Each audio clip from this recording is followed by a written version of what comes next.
جوانی میں تسبیح کی عادت ڈال لو. سمجھتے ہو؟ نہیں آ رہی سمجھ میں. جوانی میں کیا عادت ڈال لو؟ نبی صلی اللہ علیہ وسلم نے فرمایا, صحیح بخاری کی آخری حدیث, کلیمتانی خفیفتانی علی اللسان ثقیلتانی فی المیزان حبیبتانی الی الرحمن سبحان اللہ وبحمدہ سبحان اللہ العظیم. دو کلمات زبان پہ بہت ہلکے, ترازو میں بہت بھاری, اور رحمان کو بہت محبوب. ایک سبحان اللہ وبحمدہ, دوسرا سبحان اللہ العظیم. یہ آپ نے اگر جوانی میں اپنے آپ کو ذکر کا عادی بنا دیا, بڑھاپا بڑا اچھا گزرے گا. ہماری مسجد میں ایک بزرگ ہیں, پابندی سے تراویح پڑھتے ہیں. آج فجر میں پتا چلا کہ روزانہ 20 پارے تلاوت کا معمول. میرا خیال ہے 70 سال عمر, تو 70 سال میں روزانہ کتنے پارے پڑھ رہے ہیں؟ کیا یہ عادت انہوں نے بڑھاپے میں ڈالی ہے؟ بڑھاپے میں اتنی ہمت نہیں ہوتی. یہ عادت کب سے پڑی ہوئی ہوتی ہے؟ جوانی میں روز 20 نہیں پڑھتے ہوں گے, 2 پڑھتے ہوں گے, 3 پڑھتے ہوں گے, لیکن جیسے جیسے عمر بڑھ رہی ہے وہ تعداد کم ہونے کے بجائے بولو وہ شوق بڑھتا چلا جا رہا ہے. این ممکن ہے کچھ دنوں کے بعد یا چند سالوں کے بعد صحت اجازت نہ دے, این ممکن ہے, لیکن شوق تلاوت کا کم ہونے کے بجائے بڑھے گا, اور اللہ اجر کس پہ لکھے گا؟ شوق پہ. حدیث میں آتا ہے کسی کا کوئی معمول تھا, صحت خراب ہونے کی وجہ سے معمول چھوٹ گیا تو اللہ اس کے اعمال میں وہ نیکی لکھتے رہتے ہیں. جیسے کسی نے ہمیشہ رمضان میں روزے رکھے ہوں, بڑھاپا آ گیا, شوگر بیماریوں کی وجہ سے روزہ نہیں رکھ پا رہا, اب یہ تھوڑی کہ اللہ اس کا اجر ضائع کریں گے. اللہ کہیں گے تو نے ہمیشہ رکھے ہیں, اب مجبور ہے تو میں تیرے اعمال میں روزے لکھتا چلا جاؤں گا. تو آج آپ نے اپنے آپ کو میرے بھائی اللہ کا تھوڑا تھوڑا اللہ کا ذکر کی عادت ڈالو. میں نہیں کہہ رہا آپ سے زیادہ نہیں ہوتا تو وحشت نہ تھوڑا کر لو. آج تھوڑا کرو گے, کل اس تھوڑے میں ایسی لذت ہوگی کہ اللہ اس مقدار کو بڑھا دے گا. حدیث میں آتا ہے سبحان اللہ والحمد للہ ولا الہ الا اللہ واللہ اکبر, یہ کلمات احب الی اللہ مما طلعت الشمس او کما قال صلی اللہ علیہ وسلم. سورج جن چیزوں پہ طلوع ہوتا ہے, ظاہر ہے سورج تو پوری دنیا پہ طلوع ہوتا ہے, ان تمام چیزوں میں اللہ کو سب سے زیادہ محبوب یہ کلمات ہیں. اور دیکھو اس میں اللہ کا کوئی فائدہ نہیں ہے, اللہ کی آپ حمد و ثنا کریں, اللہ کا کوئی فائدہ نہیں ہے. اللہ یہ چاہتے ہیں میرے بندے اپنی زبان سے میرا نام لیا کریں. اللہ کو اس بات کی خوشی ہوتی ہے. ہمارے حضرت ایک شعر پڑھا کرتے تھے, یہ جو اہل اللہ ہوتے ہیں ذکر کی بڑی عادت پڑ جاتی ہے, بار بار اللہ کا نام لیتے لیتے نا. شروع میں تو انسان کو عادت نہیں تھی, جب نام لیتا ہے بار بار ذکر, تو اس کا ٹائم اللہ کے ذکر کے بغیر پاس نہیں ہوتا. اس کو ایک کمی محسوس ہوتی ہے. کوئی چائے کی عادت پڑ جائے, چرس کی عادت پڑ جائے, سگریٹ کی عادت پڑ جائے, نہیں ملے تو تڑپتا ہے نا. جس کو ذکر کی عادت پڑتی ہے نا, اس کو جب ذکر کا ٹائم نہ ملے تو اس کا دل پریشان ہوتا ہے, اس کو اللہ کے نام میں ایک چسکا آنے لگتا ہے. لیکن یہ پہلے دن نہیں ہوگا, عادت ڈالنی پڑے گی. تو روز آنا اس کا معمول بنا لیں, 100 دفعہ صبح 100 دفعہ شام تسبیح کا معمول بنا لیں. اس سے کیا ہوگا؟ ابھی شاید دل نہ لگے آپ کا, لیکن جیسے جیسے عمر بڑھے گی اللہ کے نام کا چسکا لگنا شروع. بڑھاپا بہت اچھا گزرے گا اللہ کو یاد کر کے. اس میں بات آ رہی, اور اگر ہر وقت دنیا کے تذکرے کرتے رہنا, ہر وقت ویڈیو گیم لے کے بیٹھے ہیں, پب جی کھیل رہے ہیں, سانپ والا تو سانپ والا ختم ہو گیا. اب آ رہا ہے سانپ والا, نوکیا میں آتا تھا, سانپ لمبا ہوتا جا رہا ہے, فل ٹائم ویسٹ کر. ہم پریشان ہوتے ہیں یار, ہمارے پاس کاموں کو نمٹانے کا ٹائم نہیں ملتا. ہم تو چاہ رہے کاش یہ دن 24 گھنٹے کے بجائے 48 گھنٹے کا ہو جائے. اور لوگ کیا کر رہے ہیں کہ وہ باقاعدہ ارادہ کر کے ضائع کر رہے ہیں ٹائم. ہمارے تو کام نہیں نمٹتے. جب ہم رات کو سونے کے لیے لیٹتے ہیں تو کہتے ہیں یار آج کا دن بھی گزر گیا اور کام ویسے کے ویسے, اور ادھر باقاعدہ ارادہ کر کے جو ہے نا ٹائم ضائع کیا جا رہا ہے کہ چلو ٹائم ویسٹ کرتے ہیں. ایسی چیز میں ٹائم گزر جائے نا جو ذہنی تفریح کا ذریعہ بنے تو بھی ٹھیک ہے. گپ شپ لگا لو دوستوں کے ساتھ بیٹھ کر, یہ کیا ہے یار دماغ کو خام خا تھکا رہے ہو بیٹھ کے. تو اگر پب جی کھیلنے کی عادت ڈال لی تو جاؤ گوروں کا بڑھاپا دیکھو, اولڈ ہاؤس میں بڑھاپے میں اسنوکر کھیلتے ہیں, کیرم بورڈ کھیلتے ہیں, لڈو کا نہیں مجھے پتا, یہ چیزیں کھیل رہے ہوتے ہیں بڑھاپے میں. اور ہمارا بوڑھا بڑھاپے میں ایک دن میں 20 پارے ختم کر رہا ہے. سمجھتے ہو کہ نہیں؟ وہ نماز میں دل بہلا رہا ہے, وہ تہجد میں اس کا ٹائم گزر رہا ہے. کوئی ویڈیو نہ بنائے, لکھا ہوا ہے نا. تو یہ کیسی عجیب بات ہے. آپ جائیں وہاں, ایک صاحب نے مجھے کہا کہ میں نے یورپ میں بڈھی عورتوں کو دیکھا, بڈھی عورتیں 5-6 بڈھی عورتیں بیٹھی ہوئی اور جوا کھیل رہی ہیں, تاش کھیل رہی ہیں. کہہ رہے مجھے یاد آیا یار ایک ہماری بوڑھی ہیں, ہماری بوڑھی عورتیں مصلے پہ بیٹھی ہوتی ہیں, اللہ اللہ کر رہی ہوتی ہیں, آخری وقت اللہ کا نام لے کے گزار رہی ہوتی ہیں, اور ایک ہی بڑھیاں ہیں اور کیا کھیل رہی ہیں؟ تاش کے پتے. اچھا لگتے ہیں بڑھاپے میں. یہ ہمارے بوڑھے کو دیکھو, آدمی کا دل چاہتا ہے اس سے دعا کروائے کہ بابا جی میرے بھی سر پہ ہاتھ رکھ. تو تاش کھیل رہی ہو بیٹھ کے, اس بڈھی سے دل چاہے گا؟ اسے تو آدمی نصیحت کرے گا کچھ اور کر لے. تھوڑے دنوں میں اتنا راشا آئے گا نا ہاتھوں میں, تھوڑے دنوں میں, کہ ایک پتے کے بجائے 2 گر رہے ہوں گے, 2 پتے ایک ساتھ گر رہے ہوں گے. تو اس لیے کارآمد بنا لو, کچھ تھوڑا بہت اللہ کا نام لے لیا. تمام دوائیں بچوں کی پہنچ سے. ایک اعلان کرنا ہے بس. پھر مسجد کمیٹی کی طرف سے ایک اعلان ہے, وضو خانہ, انڈر گراؤنڈ ٹینک اور باتھ روم اسٹور جو کہ کافی پرانے ہو گئے ہیں اور اب نئے سرے سے بنانے کی شدید ضرورت ہے. اس سلسلے میں آپ سے مالی تعاون کی درخواست ہے. اس کام میں تقریباً 20 سے 22 لاکھ کا خرچہ آ رہا ہے. یہ جو ہمارا وضو خانہ ہے, بہت سے نلکے ایسے ہیں آدمی جب بیٹھتا ہے تو ہوا بھی نہیں آ رہی ہوتی. ہوا آئے تو کم از کم آدمی تھوڑا سا سانس لے لے اس میں بیٹھ کر. خراب ہو گئے نلکے, اس کو ریپیئر کرنا ہے وضو خانے کو, اور اللہ بھلا کرے یہ ٹینک ٹینک ہمارا مسجد کے سامنے بہت پرانا ہے, گل گیا ہے, سڑ گیا ہے, میرا خیال ہے کتنے سال ہو گئے اس کو, 40 سال تو ہو گئے, 40 سال سے زیادہ ہو گئے, تو یہ بھی بوڑھا ہو گیا ہے. ہمارا ارادہ ہے دوسرا ٹینک بنانے کا مسجد میں, سمجھ رہے ہیں, یہاں صحن میں نا اچھا سا صاف ستھرا سا دوسرا ٹینک بنے گا, تو صدقہ جاریہ ہے, اپنے لیے بھی کر سکتے ہیں, اپنے والدین, کسی کے مرحوم والدین ہوں. تیسرا جو ہمارا یہ باتھ روم ہے نا, یہ والا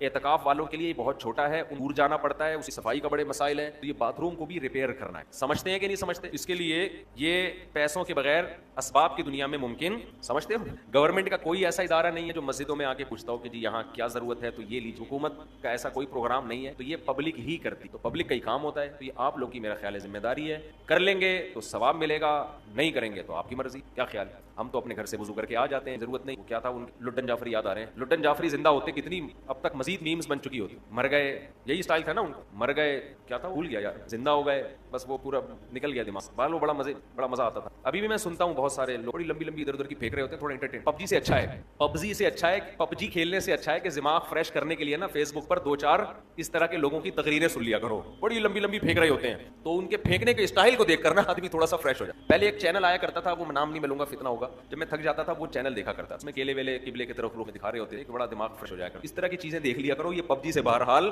تو خیر میں آپ سے عرض کر رہا ہوں کہ مسجد کمیٹی کی گزارش ہے, رمضان میں ویسے بھی صدقہ کرنے کا ثواب ڈبل ہو جاتا ہے, اور یہ تو سیدھا سیدھا صدقہ جاریہ ہے. ٹینک بنے گا, نمازی رو کریں گے, ثواب آپ کے کھاتے میں. اصل میں یہ چیزیں ہم دنیا میں دیکھ نہیں رہے ہیں نا, اللہ نے یؤمنون بالغیب, غیب کے پردوں میں چھپا دی ہیں ساری چیز. کبھی جس کا آخرت پر ایمان ہوتا ہے وہ کرتا ہے, جس کا ایمان نہیں ہوتا. اب دیکھو کوئی ایسا بزنس ہو جس میں آپ کو یقین ہو کہ 1 لاکھ روپے دوں گا تو اگلے مہینے پروفٹ 2 لاکھ ہوگا, تو ہر آدمی نوٹوں کی گڈیاں لے کے قرضے لے کے آ کے کھڑا ہوا ہوگا, چوری کر کے لا کے دے رہا ہوگا کہ یار میں اس سے بعد میں معافی مانگ لوں گا. تو غیب کے پردوں میں اللہ نے جو چیز ڈال دی ہے تو وہ غیب نہیں. حضرت عثمان رضی اللہ تعالیٰ عنہ نے کنویں خرید کے وقف کیے, اتنا آج تک وہ وقف کنویں موجود ہیں. آج تک حضرت عمر کا وہ وقف باغ مدینہ میں موجود ہے, حضرت عمر نے باغ خرید کے اللہ کے نام پہ وقف کر دیا, آج بھی وہ مدینہ میں موجود. دیکھو کتنی بڑی تجارت, وہ سب ثواب کس کو مل رہا ہے؟ حضرت عمر کو. نبی نے فرمایا جس نے ایک درخت لگایا اور مر گیا, جب تک اس درخت سے انسان تو دو کی بات چرند پرند بھی کھائیں گے نا, اللہ کی مخلوق کو فائدہ ہو رہا ہے نا, پرندوں کو بھی. آپ نے فرمایا اللہ اس کے اجر کو بھی ضائع نہیں کرے گا, کیونکہ اللہ بخیل نہیں ہے, اللہ کیا ہے؟ قدردان ہے, وہ تو تھوڑے کا بہت زیادہ دیتا ہے. تو وہ نوٹ کر رہا ہے سب چیز, اس لیے اس میں بڑھ چڑھ کر حصہ لیں. دینے کس کو ہیں؟ پیچھے بیٹھے ہوئے. مسجد کی رسید, مسجد الفلاحیہ لکھی ہوگی تو وہ رسید لازمی, سمجھتے ہیں تھے, انہوں نے اسلام قبول کیا ہے, کہہ رہے ہیں آپ کے بیانات کے ہو کر اسلام کے. بہت سارے غیر مسلموں کا مسئلہ ہے جو اگر گھر میں کہتے ہیں دوں گا تو بڑے مسائل کھڑے ہو جائیں, گھر والوں کو بہت تکلیف, خاندان میں اسلام کو چھپا سکتا ہوں, اس خوف سے چھپانا کہ گھر والوں کو پتہ چلے وہ درد ہوگا, تکلیف عذر نہیں. جب میں نے دوسری شادی کی میرے سارے خاندان کو بہت تکلیف, سب کو ہوتی ہے. تو اب آپ پہلی شادی کریں تو بھی تکلیف ہوتی ہے آج کل, آپ اگر پہلی ٹائم پہ کر لیں نا تو تکلیف ہوتی ہے. عمر تھی ہماری شادی کی طرح بات کریں, اگر آپ نے اسلام قبول کیا ہے آپ بتائیں گے تو گھر والوں کو عذر نہیں, ان کا تکلیف ہونا غلط ہے, کیوں ہو رہی ہے. لیکن اگر آپ کو یہ خطرہ ہے کہ اس کی وجہ سے وہ آپ کو ٹارچر کریں گے, ماریں گے, قتل کر سکتے ہیں, یا بہت زیادہ ماریں گے, پیٹیں گے, بہت زیادہ آپ پہ ذہنی دباؤ آپ کو دیں گے, تو پھر ایسی صورت میں شریعت نے اجازت دی ہے کہ آپ اپنا اسلام چھپا سکتے. الا من اکرہ وقلبہ مطمئن بالایمان, قرآن کی آیت ہے. جس کو زبردستی مجبور کیا جائے کفر پر, تو دل میں اگر وہ ایمان لے آتا ہے تو ایسی شدید مجبوری زبان سے وہ اپنے ایمان کو چھپا سکتی. یہ بہت سارے غیر مسلموں کے ساتھ مسئلہ ہے آج کا. میں نے بتایا تھا کچھ دن پہلے بھی ہندو آئے تھے نا, ان کے ساتھ بھی جو بھی ایک بچہ مسلمان ہو, بچہ تو نہیں 18-20-22 سال, اس کے ساتھ بھی یہ ٹینشن, اس کو مار رہے ہیں, پیٹ رہے ہیں گھر والے. تو ہندوؤں میں یہ شاید زیادہ ہوتا ہے, عیسائیوں میں میرا خیال اتنا نہیں ہوا. عیسائیوں بھی بہت مسلمان ہوتے ہیں, جو میرے ہاتھ میں کبھی کوئی مسلمان ہوا ہے تو ان کے گھر کی طرف سے کوئی عام طور پر کوئی ٹینشن, تھوڑا براڈ مائنڈیڈ ہوتے ہیں لگتا ہے کرسچن لوگ. تو اب مسئلہ یہ ہے کہ ایسی مجبوری میں آپ اپنا ایمان چھپا سکتے. روزہ رکھ لیں, آپ روزے میں کہیں سفر پہ چلے جائیں, یا کچھ ایسا تدبیر اختیار کر, نماز بہرحال ہر صورت میں پڑھنی, چھپ کے پڑھ لیں, جیسے تیسے بہت سارے مواقع انسان کو چھپ کے پڑھنے کے. تو اس طرح سے کچھ کر لیں گزارا. دعا کرتا ہوں اللہ آپ کو, اور یہ کہتے ہیں وہ بڑے خوش قسمت لوگ گھرانے میں پیدا ہو, واقعی وہ بڑے خوشوں کی قدر نہیں ہے. ہمارے ہاں تو ان کی نہ کرنا مشکل ہے, ہمیں تو اللہ نے نیکی پہ مجبور کر دیا ہے, تو جو روزہ کھائے گا وہ پٹے گا. رکھنا آسان ہے, کھانا مشکل ہو گیا. تو یہ اللہ کی نعمت ہے کہ ہم جیسے نالائقوں کے لیے اللہ نے آسان کر دیا. قربانی تو ان غیر مسلموں کی ہوتی ہے جو قربانی دے کر آتے ہیں, پورا خاندان بائیکاٹ کرتا ہے, اور پھر بھی وہ اپنے مذہب پہ قائم رہے. قدر کرنی چاہیے. صاحب ہم نے جنازہ پڑھا, دوسرے مقام پر جنازہ ہم خود پڑھا سکتے ہیں, یعنی امامت کر بتائیں. ایک شخص ایک ہی میت کا جنازہ کئی دفعہ پڑھ سکتے. ایک شخص ایک میت کا جنازہ بھی ایک دفعہ پڑھے گا, اور میت کا جنازہ بھی ایک ہی دفعہ ہوگا, 2 دفعہ جائز نہیں ہے. جنازہ عبادت ہے, عبادتیں توقیفی ہوتی ہیں. توقیفی کا مطلب جیسے نبی سے منقول ہے ایسے ہی کرنا پڑے گا. ہمارے نبی سے کبھی کسی کے 2 دفعہ جنازہ منقول نہیں ہے, سمجھتے ہیں.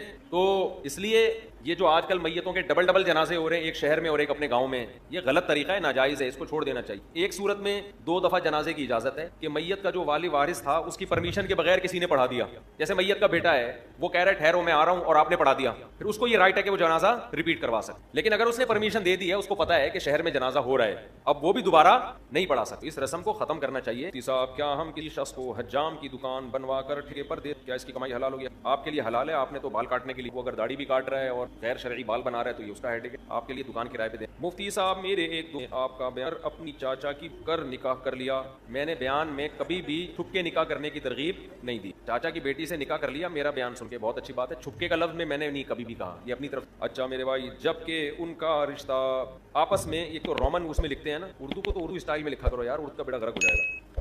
جبکہ ان کا رشتہ بھی آپس میں ہوا ہوا ہے, اس نکاح کے بعد اب وہ تے بھی ہیں. پوچھنا یہ تھا کہ نکاح جائز ہے, اور اگر لڑکا فوت ہو جائے تو کیا حکم؟ لڑکی پر عدت لازم ہی حکم ہے. اگر لڑکا فوت ہو جاتا ہے تو 4 مہینے عورت پوری کرے گی. چھپن چھپائی میں یہی مسائل کھڑے ہوتے ہیں. کتنی خواتین ہیں کہتی ہیں, فون کر کے بتاتی ہیں کہ ہم نے چھپ کے نکاح کیا ہوا تھا, اب ہمارے گھر والے اس رشتے پہ راضی نہیں ہو رہے, کوئی دوسرا رشتہ آیا ہے ہمارے لیے, تو یہ دوسرا بندہ طلاق نہیں دے رہا. اگر طلاق دیتا ہے تو میری جو شادی کی ڈیٹ طے کی ہے اس میں تو عدت ہی پوری نہیں ہو رہی, اور عدت کے دوران نکاح کالعدم ہوتا ہے, زنا ہے وہ. تو ایسے کام مت کرو جس میں بعد میں ندامت اور شرمندگی ہو, سمجھتے ہیں؟ تو اگر یہ میاں مر گیا تو 4 مہینے 10 دن کی عورت کو عدت گزارنی پڑے گی, سمجھتے ہو؟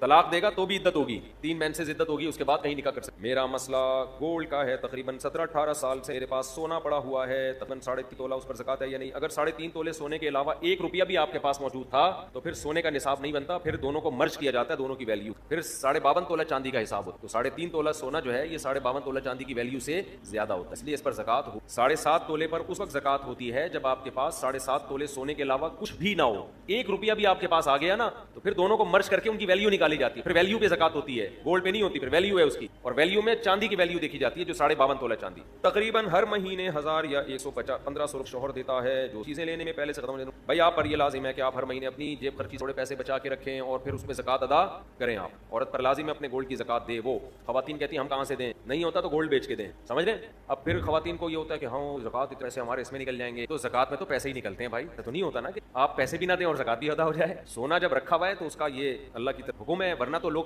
غیر مسلم کیا کرتے ہیں, اتنے گولڈ بعض مالداروں نے جمع. چائنا میں وہ ملیشیا میں نے چائنیز کا قبرستان دکھایا تھا. ملیشیا میں نے ایک ولاگ بنایا, چائنا کے جو کروڑ پتی لوگ ہیں نا وہ اس قبرستان میں دفن ہوتے ہیں, ابھی بھی یوٹیوب پہ پڑا ہوگا. وہ اتنی دولت کے انبار لے کے دنیا سے جب جا رہے ہوتے ہیں نا تو رو رہے ہوتے ہیں کہ یار کروڑوں روپے ہمارے ہیں اور ہم مر رہے ہیں, کیونکہ پیسہ ہمیشہ جمع کرنے میں لگایا ہوتا ہے, خرچ کرنے کی توفیق ملی نہیں ہوتی. پھر وہ کیا کرتے ہیں, اس قبرستان میں کروڑوں روپے کی قبر خریدتے ہیں. وہ قبرستان غریب آدمی کے لیے نہیں ہے, کروڑوں روپے کی قبریں ہوتی ہیں, ان قبروں میں ان کے ساتھ ان کا پیسہ دفن ہوتا ہے. یہ میں نے پورا ولاگ بنا کے ڈالا تھا کہ دیکھ لو عبرت کی آنکھیں, کہ اگر دنیا میں پیسے سے اس گولڈ سے محبت ختم نہیں کی نا تو یہ مرتے ہوئے ختم. ابھی پورا بیان یہی چل رہا تھا نا, یہ پھر مرتے ہوئے ختم نہیں ہوتی, پھر مرتے ہوئے دل چاہتا ہے قبر میں لے جاؤں میں کسی طرح. تو اب بحریہ ٹاؤن کا پلاٹ تو قبر میں لے جا نہیں سکتا, تو وہ کہتے ہیں بیچ کے پیسہ لے جاؤں میں. تو پیسے میں کیا ہے کہ وہ پھر وہاں لوگوں نے گڑبڑے شروع کر دی. جب اتنا پیسہ دفن ہوتا میت کے ساتھ تو چور ڈاکو سرنگ بنا کے قبروں سے پیسہ نکال کے لے جاتے. پھر وہاں قبرستان کی مینجمنٹ نے یہ کیا, کیونکہ وہ تو قبرستان والوں کا بزنس ہے, انہوں نے کہا بھائی یہ مہنگے, یہ بہترین بزنس بتایا میں نے آپ کو, جگہ خریدیں, بولے اس میں صرف مالدار لوگ دفن ہوں گے, قبر اتنے کی ہے, وی آئی پی قبر, اور اس میں جناب ڈاکٹر عامر لیاقت کا ایک قبرستان میں بیان کروا دیں آپ شب برات کے موقع پہ, ٹھیک ہے نا. تو پھر دیکھو اس قبر کی ویلیو دیکھو کتنی ہوگی, تو دبا کے بکے گا وہ, تو قبریں بکیں گی نا, اور آپ بیٹھے بیٹھے کروڑ پتی بن جاؤ گے. خود غریب میں دفن ہو جاؤ, غریبوں کے قبرستان میں. قبریں تو اندر سے ایک ہی ایسی ہوتی ہیں, چاہے مالدار کی ہو یا غریب کی ہو, اندر سے حساب میں کوئی فرق نہیں. تو آپ نے وہ, میں نے وہاں بلاگ بنایا.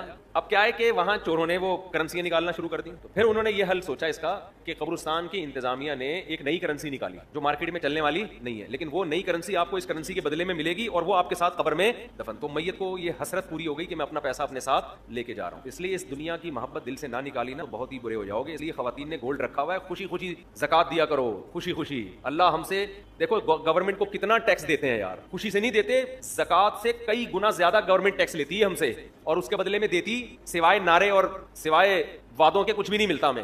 جتنا ہم گورنمنٹ کو ٹیکس دیتے ہیں نا, کیا اس کے بدلے میں ہمیں فری علاج ملتا ہے؟ بولتے کیوں نہیں. کیا تعلیم ملتی ہے؟ گورنمنٹ اسکولوں میں تعلیم تو دیکھ لو, کھڑکیاں ہی نہیں ہیں تو تعلیم کہاں سے ہوگی, دروازے نہیں ہیں, ڈیسک نہیں ہے, اسکول ہی نہیں ہوتا بعض دفعہ تو, اور بچوں کے الاؤنس بھی جا رہے ہیں اور سب کچھ جا رہے ہیں. کتنا ٹیکس گورنمنٹ کو لوگ دیتے ہیں, دینا چاہیے, میں منع نہیں کر رہا آپ کو. اللہ آپ سے صرف 2.5% مانگ رہا ہے, اور دے اس کے بدلے میں بارشیں بھی وہ برسا رہا ہے, گندم بھی وہ پیدا کر رہا ہے, خربوزے بھی وہ پیدا کر رہا ہے, پکوڑے بھی وہ کھلا رہا ہے, ملائی اور پراٹھے بھی وہی کھلا رہا ہے, دودھ بھی وہ پلا رہا ہے. اتنا دے رہا ہے کہ میں تو کہتا ہوں اللہ اگر تو ہم سے کہتا کہ 2.5% رکھو اور 97.5% دے دو تو بھی کم تھا. سارا تیرا ہی تو دیا ہوا ہے, خوشی خوشی دیا کرو بھائی زکات. ہمارے شیخ حضرت مفتی رشید احمد صاحب رحمہ اللہ کو ایک دفعہ خیال آیا کہ اپنا سارا پیسہ صدقہ کر دیں, بس صرف تھوڑے سے اتنے پیسے رکھیں جو مہینے میں کھانے پینے کے لیے, گیس بجلی کے بل کے لیے چاہیے, باقی سارا صدقہ. پھر حضرت فرماتے ہیں میں نے سوچا اگر سارا صدقہ کر دوں گا غریب ہو جاؤں گا, پھر زکات تو مجھ پہ فرض ہوگی نہیں, زکات ادا کرنے کا مزہ پھر آئے گا نہیں. تو اتنا رکھو کہ زکات فرض ہو اور زکات ادا کریں, اس کا اپنا مزہ ہے زکات کا. فطرانہ الگ چیز ہے, قربانی کا الگ مزہ ہے, یہ الگ الگ عبادتیں ہیں نا. زکات تو اسلام کا رکن ہے بھائی, یہ تو خوشی سے خواتین کو چاہیے, سونا ہے خوشی خوشی دیا کریں زکات. بعض خواتین کے ایسے منہ بنے ہوئے ہوتے ہیں, ہائے زکات دیں کہاں سے, شوہر اتنے 100 روپے دیتا ہے مہینے کے, 1000 روپے دیتا ہے. بھائی آپ کو جب پتا ہے آپ نے زکات نکالنی ہے سال میں, تو آپ جیب سے بچانا شروع, نہیں ہے تو سونا بیچیں, بیچ کے کسی انسان کو تھوڑی دے رہے ہیں آپ, کس کو دے رہے ہیں, جس نے اس سونے کو پیدا کیا. اور اللہ تو اتنا غنی ہے, اتنا غنی ہے. دیکھو جب کوئی کروڑ پتی سیٹھ آپ کے گھر میں آ جائے, کسی غریب کے گھر میں, غریب آئے نا, اس کو کھلاتے ہوئے آدمی سوچتا ہے کہ ضائع ہی ہو رہا ہے, اس کا آؤٹ پٹ کچھ بھی نہیں نکلے گا, اس کو میں جتنا کھلاؤں گا یہ تھوڑی کھلائے گا, اس کے بعد تو ڈھیلا نہیں ہے. مالدار آدمی کے لوگ خوشی میں دعوت کرتے ہیں, غریب بھی وہ خوب خوب کھانے کھلائے گا, اس کو پتا ہے اتنا بڑا سیٹ ہے یار, اس کو آج کھلا دو, قرضہ لے کے کھلا دو, کیونکہ جب یہ کھلائے گا نا تو پھر یہ بڑا ہٹو بچوں قسم کا کھلائے گا. تو اللہ سے زیادہ مالدار کوئی نہیں ہے بھائی, خزائن السماوات والارض, سارے خزانے اس کے پاس, اور اللہ سے بڑا دل بھی کسی کا نہیں ہے. تو اللہ کہہ رہا ہے 2.5% دے دو, 2.5 کے بجائے 5% دے دو بھائی, 10% دے دو. اللہ لے رہا ہے, اللہ, اس کو ضرورت بھی نہیں ہے. فقہا نے لکھا ہے, کتنی خوبصورت بات, ہم جب اصول فقہ پڑھتے ہیں نا, اس میں فقہا نے لکھا ہے کہ زکات اصل میں جب آپ غریب کو دیتے ہیں, یہ غریب کو نہیں, یہ کس کو دے رہے ہیں, اللہ کو. غریب اللہ کی طرف سے وکیل بن کے قبضہ کرتا ہے. نہیں, بات سمجھ, آپ نے پیسے دینے ہیں, کسی کو پیسے دینے ہیں نا, مدد کرنا چاہ رہے ہیں, تو وہ اپنا نمائندہ بھیجتا ہے, یار میں بندہ بائک پہ بھیج رہا ہوں, اس کو پکڑا دے. تو آپ اس بندے کو پکڑا دیتے ہو نا, اور فون کر کے بتاتے ہو بھائی میں نے تیرے بندے کو پیسے دے دیے, اب میں بری ذمہ, تو جان تیرا بندہ جان. تو دیے اصل میں بندے کو نہیں ہوتے, دیے کس کو ہوتے ہیں, اس آدمی کو. اس بندے کو تو آپ جانتے بھی نہیں, لیکن آپ اس کو اس لیے دے رہے ہو کہ اس نے اس بندے کو اپنا نمائندہ. ارے جب آپ پیزا منگواتے ہو تو بائک والے کو پیسے دیتے ہو نا, بائک والے کو, تو کیا بائک والے نے پیزا دیا ہے, اس سے پیزا خریدا ہے آپ نے, اس کے پیزے کا بزنس ہوتا تو بائک کیوں چلا رہا ہوتا وہ بھائی. تو اصل میں تو پیزا کمپنی کو پیسے دے رہے ہو آپ, لیکن پیزا کمپنی نے کہا ہے کہ یہاں رش لگانے کی ضرورت نہیں ہے, بائک والے کو پکڑا دو, وہ ہمیں دے دے گا. تو آپ بائک والے کو جانتے بھی نہیں ہو جو پیزا لے کر آیا, آپ کہہ رہے بھائی تیرا میرا کوئی, مجھے کمپنی نے بولا اس کو دے دو تو میں تجھے دے رہا ہوں, ورنہ میں تجھے کہ جانتا بھی نہیں. زکات میں یہی فلسفہ ہے, ہم نہ غریب کو جانتے ہیں نہ ہماری غریب کو سلام دعا. اللہ نے کہا مجھے دو, من ذا الذی یقرض اللہ, کون ہے جو مجھے قرضہ دے گا, اور اللہ اس کو قرضہ کہہ رہے ہیں, قرضہ, لون چاہیے, لون. ارے کوئی محلے کا سیٹھ یا ناظم آ کے آپ سے لون مانگے, آپ کا سر پوری دکان آپ کی خدمت میں حاضر ہے, نہیں یار سمجھ میں تو رہنے دو. آپ کو پتا ہے یار سیٹھ آدمی لون لے رہا ہے, یہ تو بھاگے گا بھی نہیں, اس کے لیے ان کی کیا ویلیو ہے, بڑھ چڑھ کے دو گے. بعض دفعہ سیٹھ گھر میں پٹوا بھول کے آ جاتا ہے, پیٹرول پمپ پہ کوئی آدمی گیا لینڈ کروزر لے کے پیٹرول ڈلوا رہا ہے, رکشے والا جائے گا نا, رکشے والا, پیٹرول پمپ والا فری میں نہیں دے گا اس کو پتا ہے اگر فری میں ڈال دیا نا یہ واپس پیسے کبھی بھی نہیں دے گا, یہ بھاگ جائے گا. لیکن اگر کوئی علاقے کا ناظم کوئی لینڈ کروزر میں جا رہا ہے, کوئی جناب کوئی بڑی گاڑی میں جا رہا ہے, جیب میں پیسے بھول گیا, پیٹرول پمپ والا کہے گا سر آپ کوئی پیسوں کی فکر نہ کریں, اس کو پتا ہے یہ اتنا مالدار آدمی یہ پیسے لے کے کہاں بھاگے گا, بلکہ اس سے میرے تعلقات اور اچھے ہو جائیں گے, یہی ہوگا نا, اور اچھے تعلقات ہو جائیں گے. تو اللہ بھائی ہمارے پیسے لے کے بھاگے گا بھی نہیں, معاذ اللہ, نقل کفر نہ باشا. اور اللہ کو ہمارے پیسوں کی ضرورت بھی, تو اللہ نے کہا کہ مجھے کون ہے جو قرضہ دے گا, اور اللہ نے بتا دیا میں بڑھا کے واپس کروں. یہ قرضہ میں بڑھا کے, سودی لین دین اللہ سے جائز ہے, اللہ نے اپنے اور بندوں کے لیے سود کو حلال رکھا ہوا ہے, آپس میں سود کو کیا کر دیا ہے, حرام. اللہ نے کہا میرے سے, اور بڑھاؤں گا بھی, تھوڑا سود نہیں لگاؤں گا, بڑھاتا چلا جاؤں گا اس کو میں. اس میں تو انسان کو چاہیے دل کھول کے دے. اللہ نے کہا اب عرش پر میرے پاس آ کے مجھے پیسہ پکڑانے کی ضرورت نہیں ہے,